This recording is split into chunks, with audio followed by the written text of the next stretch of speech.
Mantan Laskar Kristus Poso. Jengmi Mama. Belajar Bible malah jadi mualaf. Silakan disimak.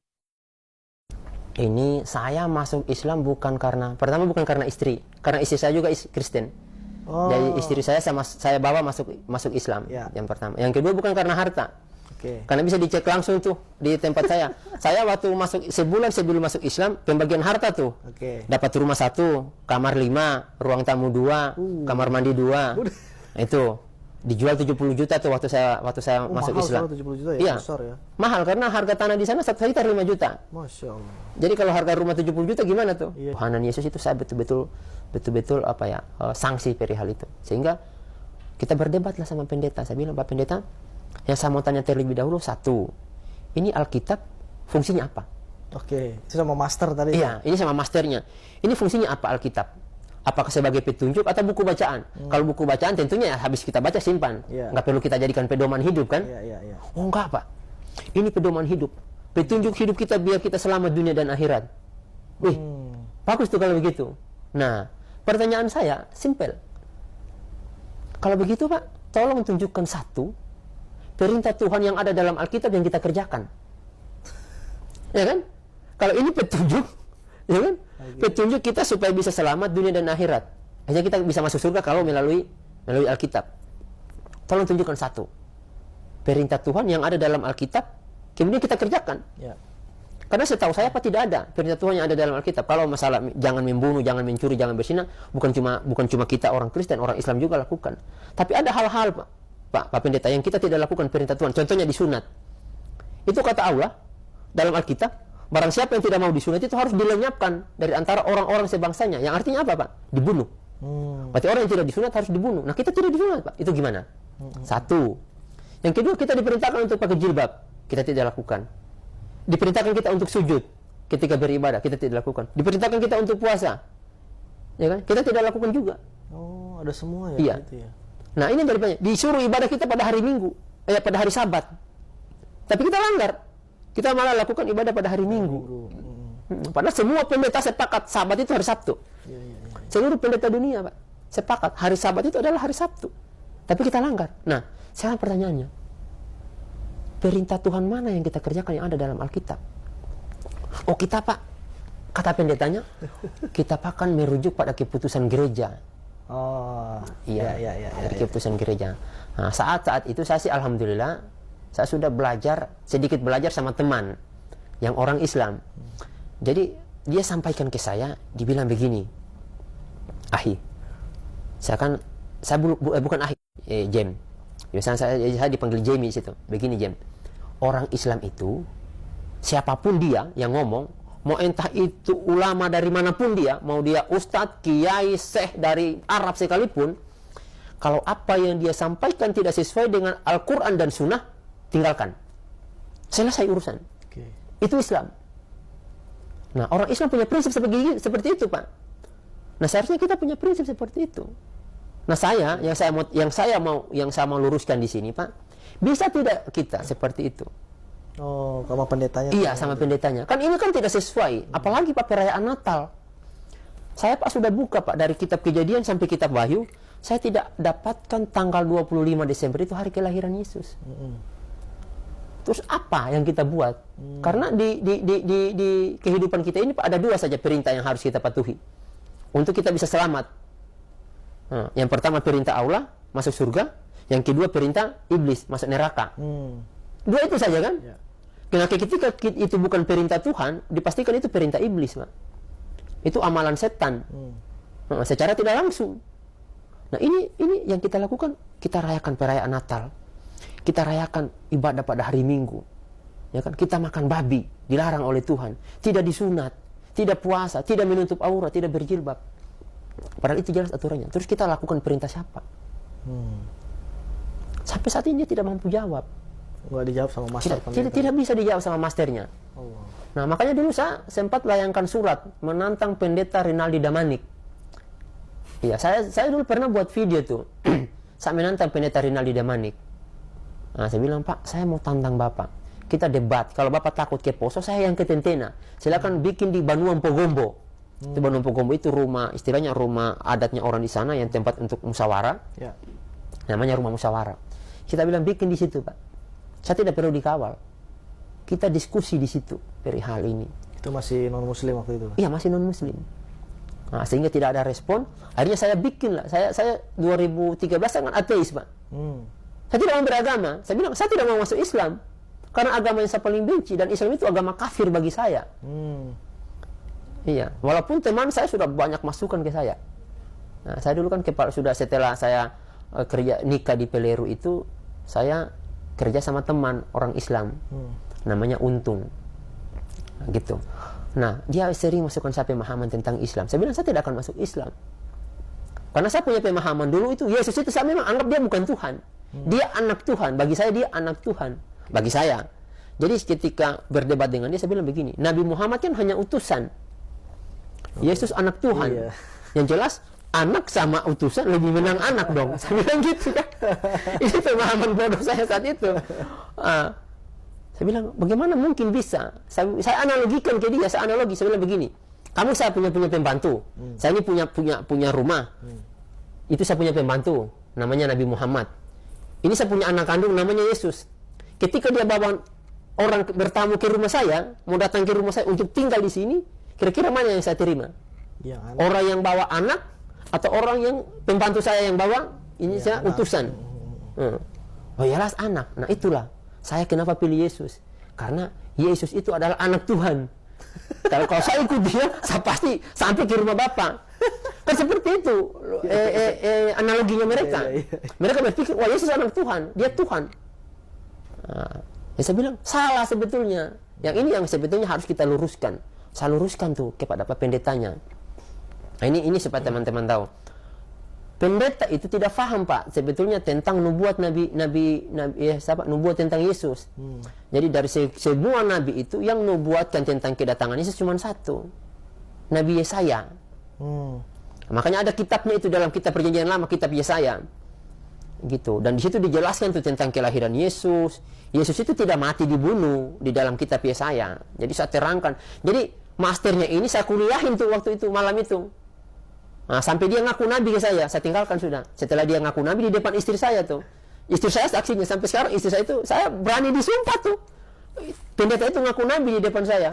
Viral tuh dia ngaku nabi sama saya. Baru dia jelaskan, bukan begitu, saya bukan mengaku nabi, tapi saya mengaku perpanjang tangan nabi. Saya bertugas sebagai seperti tugasnya nabi menyampaikan dakwah. Saya bilang enggak, Bapak ngaku nabi kok ke saya. Jadi saya mengaku nabi ke saya karena saya kasih kuliah dia saat itu. Saya bilang Pak begini, fase kedatangan Yesus itu ada 3. Kelahiran dia, kemudian dia berdakwah, kemudian dia terangkat. Gitu fasenya itu dalam Alkitab. Gitu, nggak ada dia jadi Tuhan, nggak ada, Pak. Nah, dia nggak ada anak Tuhan, nggak. Nah, itu kenapa saya bilang di situ panjang, Pak, ceritanya. Makanya kalau mau dirunut perihal ini nggak ada apa-apanya. Saya sih bukan sombong, Pak.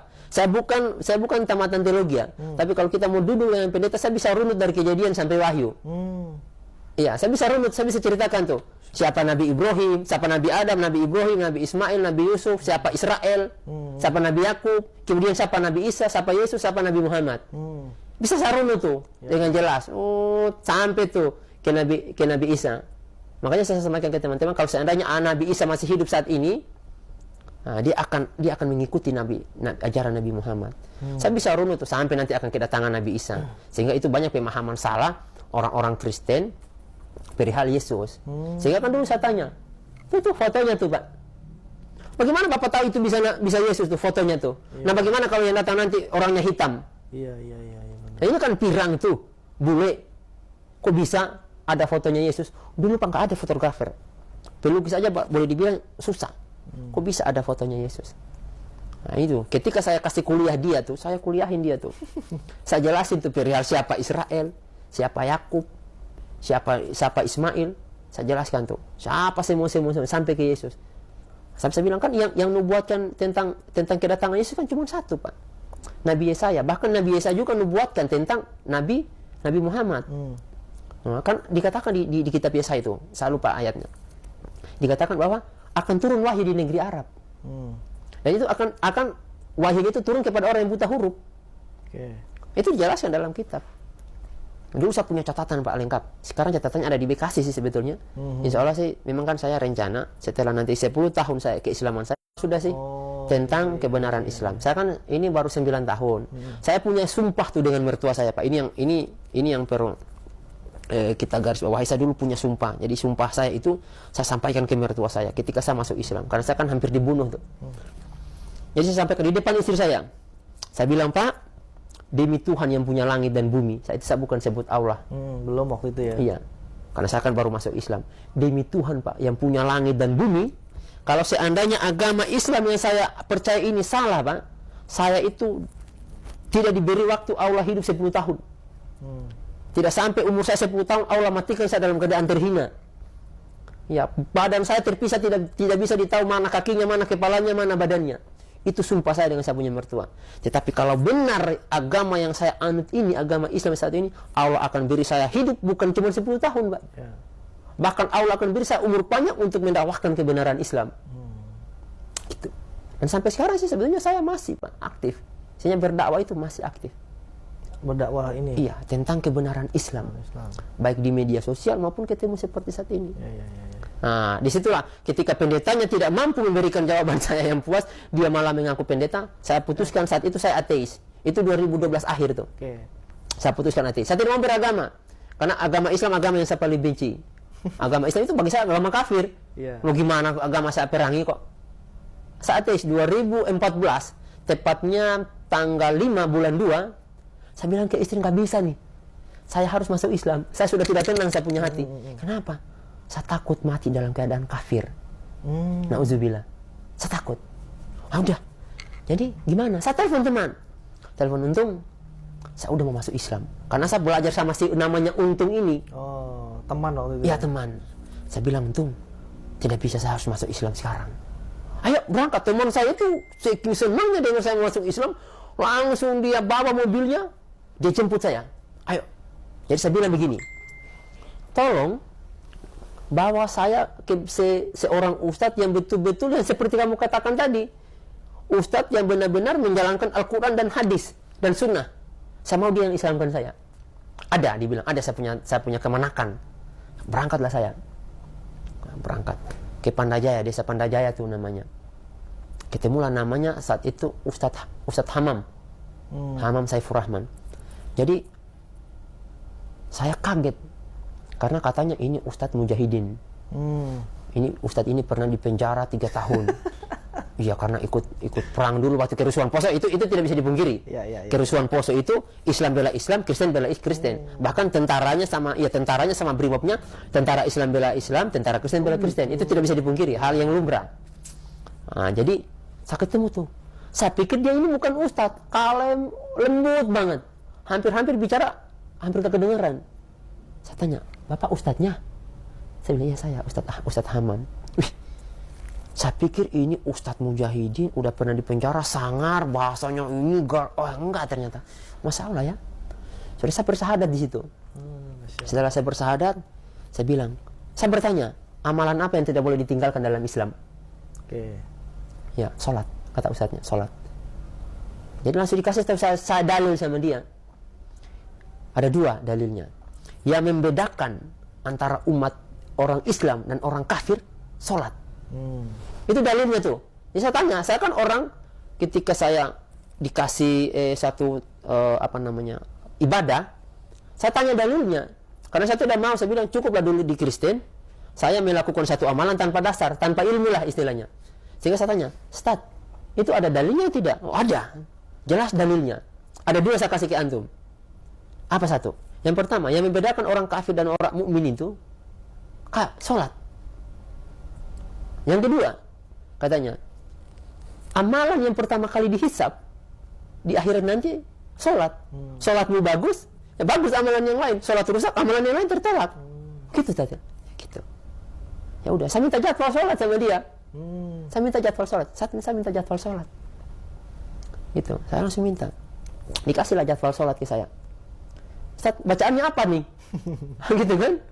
Ya udah, nanti setelah sholat, itu kan udah masuk asar tuh. Udah, nanti kita sholat asar, setelah itu kita ngobrol lagi tuh. Sholat asar. Sholat pertama tuh. Sholat pertama tuh. Jadi saya bilang, Ustaz, ini sholat bisa diganti nggak? Atau ada syarat-syarat lain tanpa harus kita kerjakan? Ada. Sholat itu, kalau kamu tidak bisa berdiri, duduk, tidur, kalau tidak bisa tidur, ya kasih kode, pejamkan mata apa. Kalau tidak bisa, ya kita disolatkan. Ya, dan alhamdulillah, sejak saya ikrarkan saya bersahadat, sejak saya sholat asar itu, sejak itu saya tidak pernah tinggalkan sholat 5 waktu saya. Sampai hari ini, alhamdulillah. Ya. Karena saya takut tuh ancaman tadi itu. Karena kalau saya tidak sholat, berarti apa bedanya saya sama orang kafir? Iya. Kalau sholat saya rusak, tentunya yang lain ikut rusak. Iyalah. Ya, jadi katanya sholat itu bisa mencegah kita dari kemungkaran. Ya. Seburuk-buruknya kita umat Islam, ya oke lah, siapa tidak berbuat dosa? Karena kita ada umat setelah Rasulullah itu tidak ada yang masuk. Semua pasti berbuat dosa tuh. Hatta sahabat. Iya. Kita tahu Allah sudah jamin kita punya dunia. Akhirat kita tidak ada yang jamin. Nah, gitu. Akhirnya saya tidak pernah tinggalkan. Jadi saya tanya, Ustaz, jadwal sholat kasih ke saya. Bacaannya apa? Dia bilang, bacaannya subhanallah 3 kali. Ruku, jadi nanti lihat dulu tuh. Contohnya. Jadi ikut saja, pokoknya nanti di masjid ikut aja. Ya udah, saya sholat. Oh gitu ya. Nah, tadi waktu yang seperti ini ruku namanya.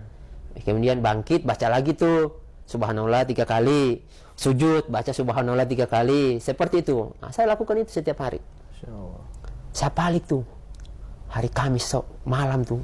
Sampai di rumah saya bawa Al-Quran tuh. Mori Utara, Kecamatan Mori Utara, Kabupaten Morowali Utara. Istri saya masih kafir. Saya bilang, ini Al-Quran, ya, saya sudah masuk Islam, nanti saya ajar kamu mana agama yang benar. Istri saya hari Minggu masih masuk gereja. Tapi apa doa saya selama 3 hari? Saya berdoa, ya Allah, ya Rob, jika istri saya ini jodoh saya sampai mati, tolong beri dia hidayah sebagaimana engkau beri saya hidayah. Masya Allah. Setiap sholat 5 waktu saya selalu doakan itu. Setiap sholat 5 waktu saya doakan itu. Tolong berikan istri saya hidayah. Itu saja yang saya minta. Hari Senin tuh. Jadi saya di kamar tuh. Pagi-pagi istri saya ngomong ke saya, Pak, masuk Islam apa syaratnya? Nggak ada syarat masuk Islam. Syahadat. Di depannya saya, setelah syahadat kamu mandi, ntar lagi kita mau sholat duhur. Saya mau masuk Islam. Saya langsung ngomong ke istri, ingat, kamu tahu tidak konsekuensinya kita masuk Islam? Apa? Kita diusir dari sini. Konsekuensinya itu. Kalau kamu sudah siap, ikut saya menderita, susah, oke. Saya bilang, saya tidak pernah datang di sini, saya tidak bawa tanah 1 jingkal. Saya datang ke sini cuma baju sama ini. Karena jujur saya orang miskin. Walaupun bapak saya dulu orang kaya, tapi saya orang miskin sekarang. Saya tidak punya harta. Kalau kamu siap, oke. Nah, ya udah. Sahadatlah istri saya saat itu. Saya belum sholat Jumat di masjid. Saya tidak berani sholat Jumat di masjid. Mertua saya kan ketua bapak. Kalau kita mungkin Persatuan Ikhwan-Ikhwan. Itu bapak saya itu ketuanya. Kalau di Kristen. Kemudian mertua saya bendahara jemaat. Saya bendahara pemuda. Saya dicalonkan dulu jadi ketua pemuda. Saya nggak mau. Saya aktivis Kristen saya dulu. Dan termasuk pejuang Kristen. Istilahnya yang fanatik di Kristen. Orang kalau sudah berperang membela agama Kristen itu, saya dulu Pak, bukan pandang enteng. Saya orang yang bilang jagoan-jagoan Kristen itu munafik. Ketika kerusuhan kok mereka ngumpet kok. Ngumpet. Nggak berani. Ya, demi Allah Pak. Orang yang pertama kali turun ketika selesai kerusuhan Poso, saya bersama keluarga. Jemput kakek saya tuh. Kita bawa senjata. Saya pintar rakitan. Saya bisa bikin rakitan dulu. Senjata, bisa saya bikin. Itu boleh tanya ke saudara-saudara saya tuh. Jadi kita tuh bawa senjata. Gitu dulu, sekarang tidak.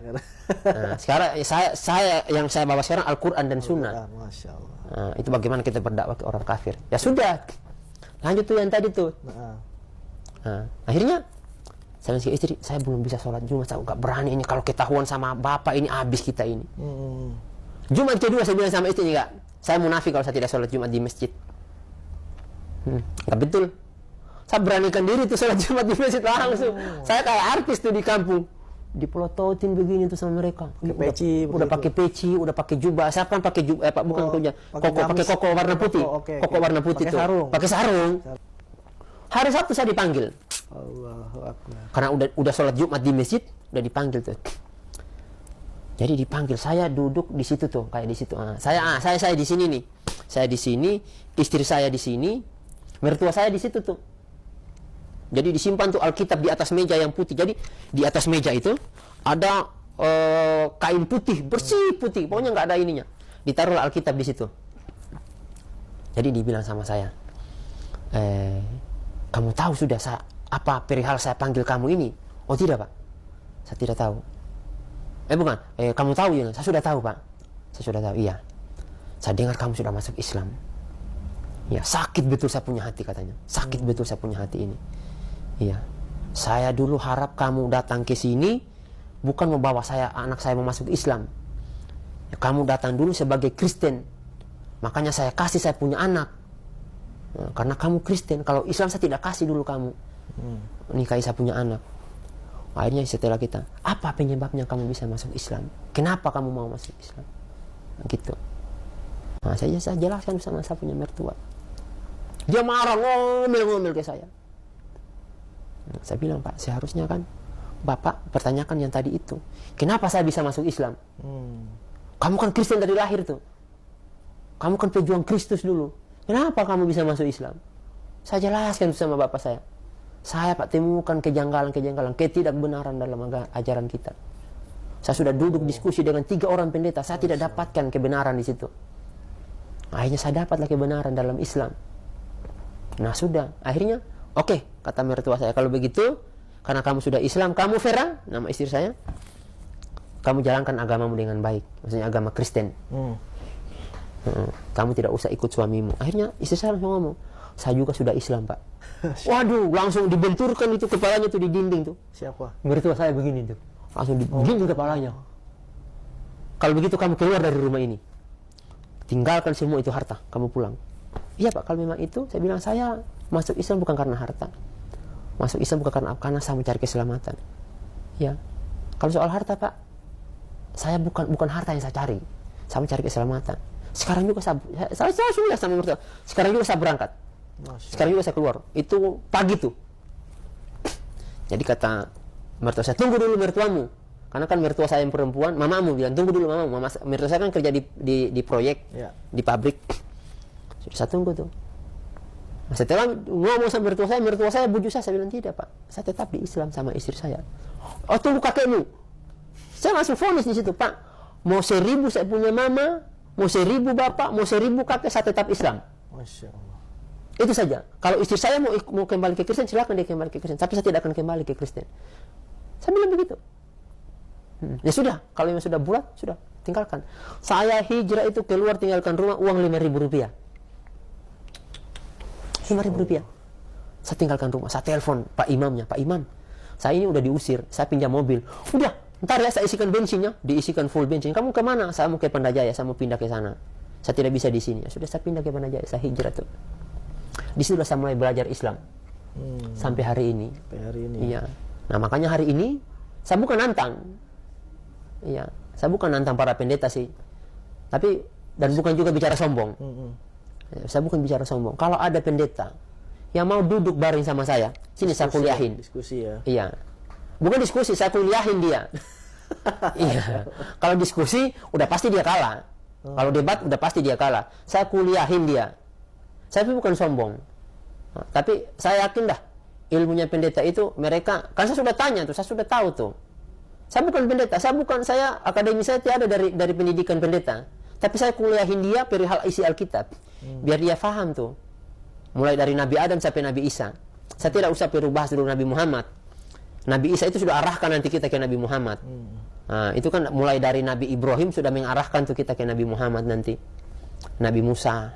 Berarti antum waktu itu belajar, benar-benar belajar. Belajar. Otodidak saya belajarnya. Karena saya betul-betul, karena begini. Ketika saya keluar dari Kristen, saya sudah punya kekuatan hukum istilahnya. Saya pelajari dulu Kristen, saya tahu kesesatannya, dan saya pelajari Islam, saya tahu kebenarannya. Saya kan 1 tahun ateis. Kalau seandainya saya ikut-ikutan, setelah saya 2012 itu seharusnya sudah masuk. Kenapa saya harus ateis? Kenapa saya ateis? Islam agama saya benci, agama yang saya anggap kafir. Diam-diam saya pelajari tuh. Karena saya pelajari Buddha, saya pelajari Hindu, enggak benar. Syirik dalam Kristen itu juga istilahnya kafir kalau orang Kristen. Sembah patung kok. Gimana caranya? Udah jelas-jelas kan? Nabi Ibrahim kan tantang itu. Ya. Udah. lolos itu apa ama tidak masuk kualifikasi dia. Nah tinggal Islam ini, tapi saya berat saat itu untuk masuk Islam karena nggak bisa, agama yang paling saya musuh kan. Mau tidak mau saya belajar tuh, saya belajar pelan-pelan tentang Islam. Saya tanya tuh sama teman, gimana Islam? Jadi teman saya dulu satu bahasanya yang saya ingat, ada dua sih perkataannya yang saya ingat. Yang pertama kata dia, apapun yang ulama katakan, ustadz katakan, kiai katakan, sekalipun itu saya dari Arab, tidak sesuai dengan Al-Quran dan hadis dan sunnah, tinggalkan. Selesai urusan. Iya, perkataannya itu harus sesuai dengan Al-Quran dan Sunnah. Itu yang pertama. Yang kedua, melihat Islam jangan lihat orangnya. Kalaupun melihat orangnya, lihat Nabi Muhammad. Iya, itu yang kita lihat. Bukan kita lihat, oh saya lihat si fulan, saya lihat si fulan. Ketika fulan berbuat maksiat, berbuat dosa di penjara atau dia ini mati, kita futur. Bingung ya. Ya, rujukannya siapa? Si fulan, si ustadz, si fulan. Oh saya merujuk ke kelompok yang ini, kelompok itu, nggak bisa. Nah, makanya itu kata teman saya, karena orang Islam itu banyak salahnya, tapi Islam tidak ada salahnya. Itu kuncinya. Orang Islam banyak yang salah. Islam nggak ada. Islam nggak ada. 10 tahun ini sudah mau 10 tahun ya. Saya sampaikan di FB saya, di media sosial. Sudah 9 tahun, sudah mau 10 tahun saya belajar Islam, belum satu pun saya dapatkan kesalahan Islam. Kalau Anda tolong dong sampaikan ke saya apa kesalahan Islam. Iya, saya tuh mau tuh ada yang mau bertanya tentang, oh kenapa Nabi Muhammad nikahi anak-anak? Ya, saya punya jawabannya tuh. Tapi kalau kita menguraikan sekarang, kalau mau ungkapkan kebenaran Islam, 10 tahun tidak cukup, 20 tahun tidak cukup, 30 tahun tidak cukup untuk menyampaikan kebenaran Islam. Nggak cukup waktu, sampai seumur hidup tidak akan cukup untuk menyampaikan kebenaran Islam. Gitu, Pak. Makanya Islam ini luar biasa. Sehingga mereka bertanya, terus apa yang bikin kamu istiqomah? Kenapa kamu bertahan di Islam? Satu, janji Allah yang saya pegang. 3 ayat ini yang bikin kuat. Satu, kata Allah, inna dina indalahil Islam. Kata Allah, agama di sisiku adalah Islam. Yang kedua, kata Allah, barang siapa yang mencari agama selain Islam, Ali Imran ayat 85. Barang siapa yang mencari agama selain Islam, dia orang yang rugi. Tidak akan diterima, ditolak itu agama selain Islam. Sehingga Allah ingatkan lagi pada ayat 102 kalau tidak salah tuh, Ali Imran. Kata Allah, ya ayyuhallazina amanu. Ya umat, ya manusia, bertakwalah kepada Allah. Ittaqillaha, bukan. Dan janganlah kamu mati kecuali dalam keadaan Islam. Wala tamutunna illa wa antum muslimun. Itu kata Allah, diperingatkan tuh. Sehingga saya takut. Karena Allah sudah berjanji tuh, agama di sisinya hanya Islam. Kedua diperingati lagi tuh. Kata Allah, barang siapa yang mencari agama selain Islam, tidak akan diterima. Sehingga dikunci. Dan janganlah kamu mati kecuali dalam keadaan Islam. Tapi Man sodorkan ayat ke saya. Surat Al-Baqarah. Iya. Zalikal kitabul la raiba fihi hudal lil muttaqin. Kitab ini tidak ada keraguan di dalamnya. Dan saya lupa ayat yang satunya, bahwa yang menjaga Al-Quran ini adalah Allah langsung.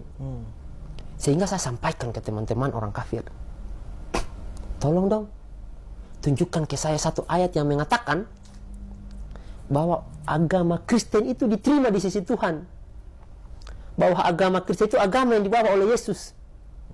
Ya kan? Harus jelas dong. Yesus apa agamanya? Kristen agamanya siapa? Kristen kan agamanya Paulus, bukan agamanya Yesus. Yesus agamanya Islam. Oh, kata ini ya. Iya, kata saya. Yesus agamanya Islam, Paulus agamanya Kristen. Sehingga pengikut Kristen itu adalah pengikut Paulus, bukan pengikut Yesus. Itu yang harus dipahami. Saya punya jelas kok ayatnya kok. Siapa pendiri agama Kristen? Yesus kan bukan pendiri agama Kristen. Oh, dari mana kita tahunya, Ustaz? Ada. Surat Tantar. Jadi itu ada di Alkitab. Itu pertama kali di kisah para rasul tuh. Kisah para rasul 12, kalau enggak kisah para rasul 12, kisah para rasul 20. Itu pertama kali agama Kristen didirikan itu di Antioquia. Jadi Paulus itu berkumpul sama teman-temannya, maka disitulah pertama kali mereka disebut sebagai Kristen. Jadi kapan? Setelah Yesus terangkat, terjadilah agama baru. Itu kan agama baru Kristen ini. Jadi kalau mereka bilang Islam agama baru, tunggu dulu. Islam agama para nabi. Iya, agama para nabi Islam. Yang agama baru itu kamu, Kristen. Karena ada setelah Yesus terangkat ke surga. Bukan ke surga sih, ke langit. Gitu. Nah itu, dan ada yang lebih menarik. Kenapa saya percaya dengan Al-Quran? Nah, gimana nih? Nah ini yang perlu teman-teman ini harus pahami dan harus orang kafir ketahui. Bisa nggak Al-Quran disuruh tanding sama kitab-kitab yang lain? Bisa. Punya bukti nggak? Bisa dibuktikan nggak? Bisa. Jadi semua para nabi itu mati, mereka membawa mujizatnya mereka terkubur dengan waktu dan masa habis aktifnya mereka tuh. Jadi masa aktifnya habis juga tuh mujizatnya dia. Nabi Nuh, Nabi Ibrahim, hatta Nabi Isa. Selesai masa tugasnya, selesai tuh mujizatnya. Tapi Nabi Muhammad tidak. Al-Quran itulah mujizat sampai dunia kiamat. Kok bisa? Oh bisa. Mau lihat bukti? Saya dulu pernah tantang itu pendeta. Nah, pendeta mau lihat kebenaran Al-Quran. Kumpulkan 5 Al-Quran. Tidak usah seluruh Indonesia. Seluruh kabupaten ini. Simpan 5 Al-Quran, kemudian simpan 5 Alkitab. Sisanya kita bakar. Iya. Sisanya kita bakar. Simpan yang 5 ini. Kita simpan tuh yang 5. Sisanya yang ada di dunia. Sisanya yang ada di dunia ini bakar semua tuh kitab-kitab. Kemudian dudukan tuh pendeta yang paling ahli nomor 1 dunia. Kemudian dudukan ustadz yang nomor 1 dunia. Kemudian suruh tulis kembali tuh Al-Quran. Ustadz tulis tuh Al-Quran dari Al-Fatihah sampai An-Nas. Saya yakin Pak, normal tuh jadinya tuh, karena akan diseleksi oleh ustadz-ustadz yang lain kebenarannya. Hatta anak kecil bisa seleksi dia yang hafiz Quran. Ya, itu bentuk penjagaan Allah. Nah, tapi Alkitab saya berani taruhan, Pak. 1 lembar saja nggak bisa kamu selesaikan tuh. Nggak hafal ya? Nggak bisa kamu hafal. Karena tidak ada satupun pendeta di dunia ini yang hafal 1 lembar Alkitab. Oh gitu. Bukan 1 kitab, 1 lembar. 1 lembar ya? 1 lembar. Kalau kita kan berapa puluh lembar tuh? Banyak. Berapa ayat? 6.000 berapa ayat? Lebih. 6.600 sekian ayat dihafal tuh. Anak 7 tahun sudah hafiz. Tahu dia baca Al-Quran. Itu mujizat yang dibawa oleh Rasulullah. Masya Allah. Sehingga Allah kan janji tuh dijaga ini Al-Quran. Allah sendiri yang jaga. Sehingga susah Pak untuk dipalsukan. Nah, itu salah satu kalau kita mau istilahnya mau adu nih, mau adu kebenaran. Coba tuh siapa yang berani? Seperti itu. Nah sekarang aja sih, mana pendetanya kamu yang hafal Alkitab? Sini nih, retani sama kita punya pendeta. Karena sesuatu itu yang pertama harus dipelajari dulu, kemudian dihafal. Bagaimana kamu bisa kerjakan kalau kamu tidak hafal? Ya kan? Sholat, oh saya mau sholat, tapi saya tidak hafal gerakannya, saya lupa. Kamu tidak bisa sholat. Segitu juga Al-Quran. Kenapa banyak hafiz Quran itu? Ya karena ketika mereka hafal, Al-Quran itu seperti itu dia, dibaca, kemudian diamalkan.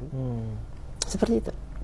Ya itulah yang bikin saya bisa semakin meyakini Al-Quran itu.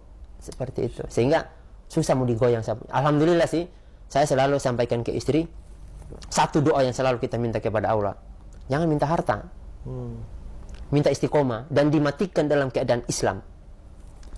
Itu doa yang paling utama. Saya selalu sampaikan ke istri. Istri dan anak-anak saya. Makanya anak-anak saya semua saya masukkan ke pondok pesantren. Kamu harus menjadi para pejuang-pejuang Allah. Ya, dari rahimnya istri saya itu saya akan ciptakan seorang mujahid dan mujahidah. Mujadid yang akan berperang dan berjihad di jalan Allah. Harus seperti itu. Saya bilang sama istri saya, harus kita. Saya masuk Islam baru 2 anak. Alhamdulillah sekarang sudah 5. Masya Allah. Ini mau dicetak terus nih. Generasi Qurani. Ya, yang akan memperjuangkan agama Allah ini. Karena bagi saya suatu kebenaran itu tidak bisa kita diamkan. Ya, harus disebarluaskan. Bagaimana? Lewat anak kita. Ya, anak kita nanti yang akan menyebarkan tuh. Yang akan ajak saudara-saudaranya. Tarik tuh saudara-saudaranya kamu. Jelaskan tuh bagaimana kebenaran Islam. Iya, makanya saya sampaikan ke teman-teman. Seperti saya sampaikan awal tadi. Kita itu keluar bukan bawa namanya kita saat ini. Itu yang perlu kita ingat. Sekali-kali mau diinjak seperti apapun kita. Selama Allah dan nabinya kita yang tidak dilecehkan, udah nggak apa-apa, nggak masalah. Kalau cuma pribadi saya, no problem, tidak ada urusan. Kalau udah Islam. Tapi kalau sudah Islam tidak ada, harus angkat senjata tuh. Tapi kalau sudah soal akidah tidak ada tawar menawar dalam prinsip hidup saya setelah saya masuk Islam. Makanya saya tinggalkan semua tuh. Saya dulu pemerokok, peminum, yang sudah kasih dibilang lah maksiat-maksiat yang lain. Iya. Makanya saya sampaikan ke teman-teman, kalau kamu masuk Islam hanya rubah KTP, tidak rubah keimanan, keyakinan, percuma. Karena kamu cuma rubah KTP. KTP tidak perlu dirubah tuh, biar aja jadi Kristen. Supaya orang tahu tuh, oh kamu Kristen ya.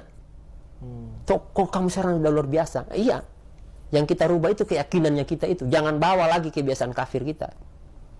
Masya Allah. Gitu, tinggalkan tuh, lepas tuh kebiasaan kafir. Tinggal ada saat ketika saya sudah mau keluar dari rumah, saya menangis itu sama istri dalam rumah. Istri saya itu luar biasa.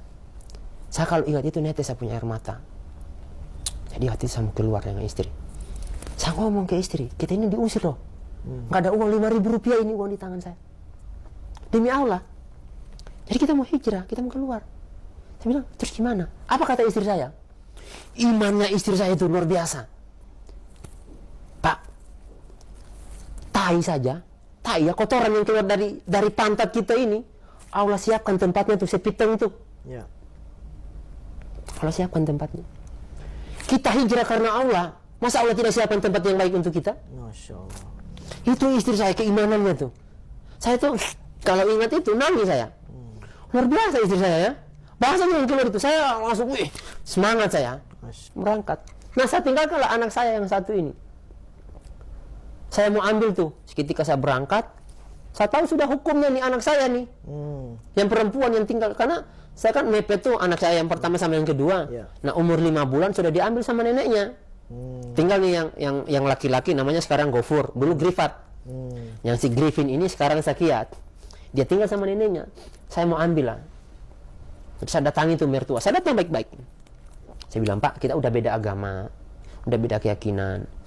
Nah anak-anak ini, anak saya ini tanggung jawabnya ke saya. Ketika nanti di akhirat itu yang dicari bukan neneknya. Oh ini mana neneknya? Oh enggak dicari siapa neneknya. Enggak dicari sama siapa ibunya. Mana bapaknya nih? Si anak. Saya yang dicari, Pak. Yang dicari oleh Allah, yang dicari oleh Tuhan saya. Sehingga saya datang ambil saya punya anak. Oh, ngotot-ngototan, nggak bisa. Kenapa kamu nggak kasih? Saya bilang, saya nggak kasih, anak saya dikasih makan babi. Langsung dihajar. Tangkap di sini saya. Hop! Langsung dihajar gini nih. Dibawa ke belakang tuh, belakang rumah tuh. Seret. Mau diseret ke dapur, kan kita di ruang tamu tuh. Diseret ke dapur tuh. Alhamdulillah kan di tiang pintu kayak gini, ada tiang pintu dapur. Saya sempat nahan kaki di situ. Akhirnya berlepas saya. Berlepas. Namanya emosi, saya lari. Ketemu tuh di luar tuh. Ada orang Bugis bawa parang. Saya bilang, Pak, saya pinjam parangnya sebentar. Saya seolah-olah tidak ada kejadian apa-apa.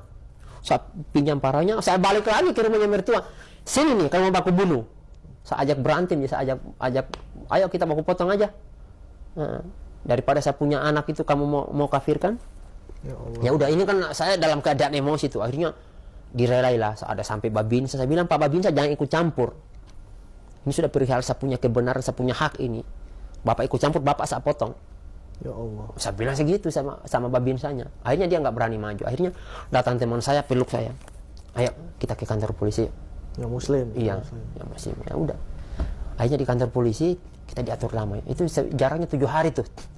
Akhirnya datang mertua. Itu satu anugerah yang Allah tunjukkan ke saya. Luar biasa banget. Sangat luar biasa. Itu yang sangat luar biasa. Pertolongan Allah yang sangat luar biasa saat itu. Jadi ketika itu saya mau ambil anak saya nih. Anak saya itu nggak mau lihat saya. Karena kan dari kecil. Nah, jadi kalau saya mau peluk, biasa kan saya datang dari tempat kerja, mau saya ambil, dia nggak mau, nangis, lari ke neneknya, lari ke kakeknya. Kalau nggak ke neneknya, ke kakeknya. Bahkan ke ibunya saja nggak mau. Karena saking akrabnya itu. Nah, karena nggak dimanja banget itu sama neneknya. Jadi ketika itu anak saya itu disimpan di atas meja di kantor polisi. Dia berdiri itu di atas meja. Sama mertua saya. Jadi kalau memang kamu mau bawa ini anak, silakan. Kalau dia mau. Saya bilang ke polisi, Pak, nggak bisa, Pak. Ini anak-anak kok disuruh milih. Waktu itu umur berapa tahun? Umur 3 tahun. 3 tahun. Anaknya 3 tahun. Kok disuruh milih, Pak, anak-anak? Nggak bisa. Katanya, nggak apa. Maksudnya, kita mau lihat aja. Ini anak-anak benar-benar akrab sama bapak, suka sama bapak atau enggak. Jangan sampai nanti anaknya nggak suka loh sama bapak. Saya yang enggak lah, Pak, karena dia kan akrab sama neneknya. Ya pasti dia nggak mau lah, berontak lah nanti kalau saya ambil. Ya dicoba aja lah, Pak. di situ karena dipaksa, saya cuma baca Bismillah. Bismillahirrahmanirrahim. Kemudian saya bertakbir 3 kali. Ya, saya bertakbir 3 kali. Allahu Akbar, Allahu Akbar, Allahu Akbar. Saya langsung berdiri tuh. Saya ambil anak saya langsung panggil, Griffin, sini nak. Langsung lompat dia ke saya. Dia peluk saya. Wih, Masya Allah. Sampai nangis saya di situ. Masya Allah. Iya, saya nangis. Saya bilang sama Pak Polisi, cuma 2 hal nanti perkara yang bisa anak saya ini tinggal sama saya punya mertua. Yang pertama, saya meninggal. Jadi saya nggak tahu lagi tuh. Saya sudah berlepas diri kan, kalau saya sudah meninggal. Yang kedua, mereka masuk Islam. Baru boleh anak saya tinggal dengan mereka. Nah, itu saking pertanggungjawabannya kita, Pak. Jadi kalau sudah perihal akidah, keyakinan itu nggak bisa tawar-menawar. Keajaiban, itu sangat keajaiban. Saya saat itu nggak mungkin lah dia mau sama saya. Iya. Allah mudahkan tuh, karena memang saya sudah berdoa dari rumah tuh supaya Allah mudahkan urusan ini. Masya Allah. Tapi orang tua sama mertua sekarang damai kan? Damai, alhamdulillah damai. Damai ya. Iya, saya kan tetap membuka diri sama mereka. Saya bilang, Pak, sampai dulu kan mertua saya ngomong, dia tidak mau akui saya lagi anak mantunya. Oh. Saya bilang, Pak, sekali Bapak bilang saya bukan anak mantunya Bapak, 10 kali saya bilang Bapak, saya punya Bapak mantu, saya punya Bapak. Diwajibkan tuh untuk taat kepada Bapak setelah Allah dan Rasulnya. Itu yang perlu Bapak garis bawahi. Setelah Allah dan Rasulnya, kita wajib, Pak, taat kepada orang tua. Bahkan kepada ibu saya tidak berani tuh. Saya, Pak, sejak masuk Islam, saya nggak berani omong hah kepada ibu saya. Jangan. Saya tidak berani. Karena saya sudah tahu hukumnya tuh. Iya. Dulu saya bentak, Pak, melawan sama orang tua. Sampai ibu saya tuh waktu saya datang dia sebulan itu datang ke tempat saya, dia kaget. Nak, kamu bisa ya bangun jam 3 subuh? Dulu kamu itu bangun jam 8 susah loh. Bangun jam 8 pagi susah. Iya. Saya bangunnya jam berapa dulu? Jam 10. Iya. Bangunnya saya dulu. Ini kok kamu bisa bangun jam 3 ya? Iya, Mak. Yang bangunin saya bukan apa? Iman. Jadi ketika iman kita sudah kuat, semuanya udah aman. Masya Allah. Intinya dari iman saja. Berarti sampai sekarang orang tua sama mertua masih non muslim? Masih non muslim. Masya Allah. Dan saya kemarin saya bilang sama ibu saya, Bu, tinggal sama saya ya. Iya. Di mana tuh ibunya? Di Sulawesi. Sulawesi. Jadi ini kan kenapa saya ajak ibu saya untuk tinggal dengan saya? Satu harapan saya, manusia itu kan dilihat dari akhir hayatnya. Iya. Ketika dia mampu bersyahadat, mengucapkan 2 kalimat syahadat, saya berharap dan menjaga-jaga. Jadi berharap menjaga-jaga, seandainya ibu saya sakratul, saya di sampingnya tuh. Jaga dia ketika sakratul. Nah, itu harapan saya. Saya bisa bimbing dia untuk bersyahadat. Karena saya tahu kan orang kafir di mana tempatnya. Innal ladzina kafaru min ahlil kitab wal musyrikina fi nari jahannam. Ya, itu kata Al-Qur'an, kata Allah itu. Orang kafir itu, orang musyrik, tempatnya di mana? Neraka jahanam tempatnya. Kekal mereka di dalam. Kan gitu kan. Masya Allah. Berarti sekarang udah aman lah ya? Aman, alhamdulillah aman.